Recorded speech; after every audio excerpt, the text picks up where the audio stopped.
அன்பான நண்பர்களே, all my colleagues of the film industry, ladies and gentlemen, இது என்னால் வர இயலாத நிலையிலும் இந்த ஃபங்க்ஷனுக்கு நான் வர வேண்டும் என்று நினைத்ததற்கு ஒரு காரணம், அதாவது இளைஞர்கள் இன்றைக்கு அணி அணியாக வந்து கொண்டிருக்கிறார்கள் தமிழ் திரைக்கு. அப்படியெல்லாம் ஒரு காலம் வருமா என்று நினைத்ததை நிரூபிக்கிற வகையிலே இன்றைக்கு இளைஞர்கள் வந்து கொண்டிருப்பதெல்லாம் பார்த்தால் நமக்கு மிகவும் மகிழ்ச்சியாக இருக்கிறது. அதனால் இந்த சந்தர்ப்பத்தை விட்டுவிடக்கூடாது. நம்ம போயிட்டு ஒரு நிமிஷம் இருந்துட்டு அந்த இயக்குனரையும் சரி நடிகரையும் வாழ்த்திட்டு போகணுங்கிறதுக்காகத்தான் வந்தேன். என்னுடைய உடல்நிலை இன்றைக்கி சரியில்லை, அதனால் 2 வார்த்தை மட்டும் சொல்லணும்னு ஆசைப்பட்றேன். இப்போது இன்றைக்கு பார்க்கும்போது நிறைய இளைஞர்கள் வெவ்வேறு விதமான எண்ணங்களுடன் வருகிறார்கள். அதெல்லாம் எண்ணத்தினால எனக்கு ரொம்ப அது இதாக இருக்குன்னா, எனக்கு பொறாமையாக இருக்குது. இப்போ எனக்கு பொறாமையாக இருக்குது. நான் வந்த காலத்தில் அப்படி என்னை வரவேற்கிறதுக்கு கொஞ்சம் தயங்கினார்கள். கொஞ்சம் காலம் கடந்து நிறைய படங்களை எடுத்துத்தான் அவர்களுடைய இதில் நான் வந்தேன். அப்படிப்பட்ட நிலையில் இன்றைக்கு யார் புது இளைஞர்கள் புது திறமைசாலிகள் வரும்போது உடனே வரவேற்பு கிடைக்கிறது என்பது மிகவும் மகிழ்ச்சியாக இருக்கிறது. அதனால் மிக குறுகிய காலத்தில் சீக்கிரமாக படங்கள் எடுக்க வேண்டும். ரொம்ப கோடிக்கணக்கான ரூபாயில் எடுத்துங்கிறதுல மகிழ்ச்சி வர வேண்டாம். நமக்கு ஒரு சின்னதாக 2 கோடியில் படம் எடுத்துகிட்டு 1 கோடி ரூபா சம்பாதிச்சா கூட போதுங்கிற மனது தான் நமக்கு வேண்டும் என்பதை மட்டும் நான் இங்கே சொல்லிக்கொள்ள ஆசைப்படுகிறேன். இதில் சம்பந்தப்பட்ட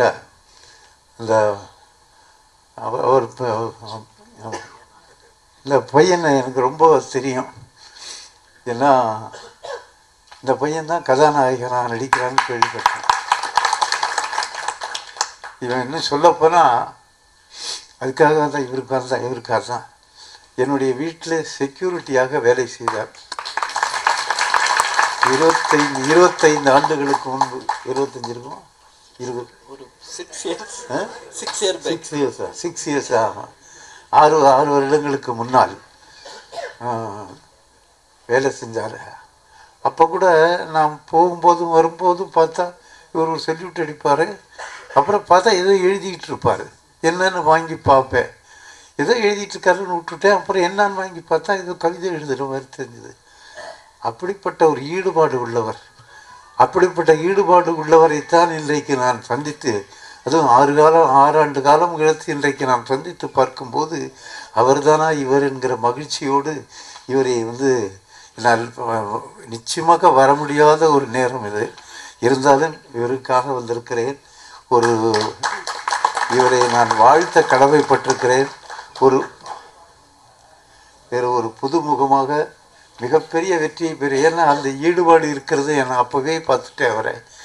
அப்போ இன்னும் கொஞ்ச நாள் இருந்திருந்தாருனாக்கா நானே பிடிச்சி போட்டிருப்பேன்.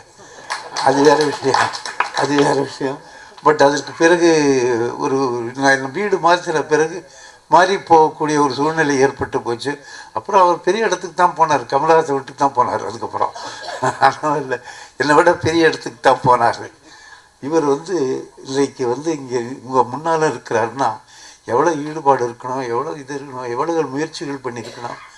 அதெல்லாம் நினச்சி பார்க்கும்போது இந்த முயற்சிகள் என்றைக்கும் முயற்சி திருவினையாக்கும் என்று சொல்கிறார்களே, அது 100% உண்மை என்பது இவரை வைத்து கொண்டு பார்த்தால் தெரியும்.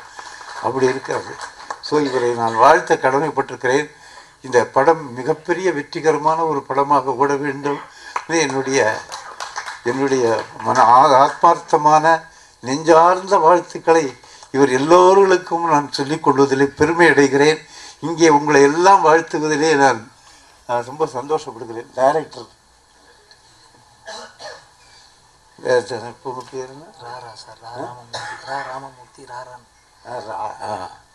பேர் ராரான்னு இருந்தது. அது என்ன ராரான்னு இதில் வரும், கிருஷ்ணனை கூப்பிடுறது ராரான்னு கூப்பிடுவாங்க.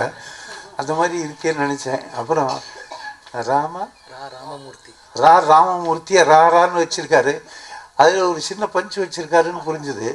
நல்லா இருக்குது.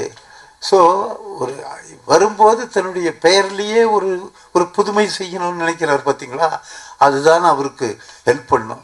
அதுதான் மிகப்பெரிய அளவுக்கு அவரை கொண்டு செல்லும் என்று நான் தீர்மானமாக நம்புகிறேன். இந்த படத்தினுடைய வெற்றி விழாவிலே நான் நிச்சயம் பங்கு கொள்வேன். அதை பங்கு கொள்வேன், நிச்சயமாக இருப்பேன், அதுவரை இருப்பேன். அதனால் அந்த இன்றைக்கு இப்படி இந்த ரொம்ப தூரம் வேறு இது கிட்டத்தட்ட மாயாரத்துக்கு இங்கேருந்து மாயாரம் போகிற மாதிரி, இது சென்னையிலேருந்து மாயாரம் போகிற மாதிரி வந்துடுறேன். அவ்வளவு ஜன நெருக்கடிக்கிற இந்த டாக்டர்கிட்ட போயிட்டு அப்படி வந்தேன் நான் இங்கே. அதனால் என்னுடைய மனசார்ந்த வாழ்த்துக்களை உங்களுக்கு தெரிவிச்சுட்டு நான் உங்களிடமிருந்து விடைபெறுகிறேன். என்னை தயவு பண்ணி மன்னியுங்கள். வாழ்த்துக்கள் உங்கள் அனைவருக்கும் எனது வாழ்த்து. God bless, God bless, God bless, God bless.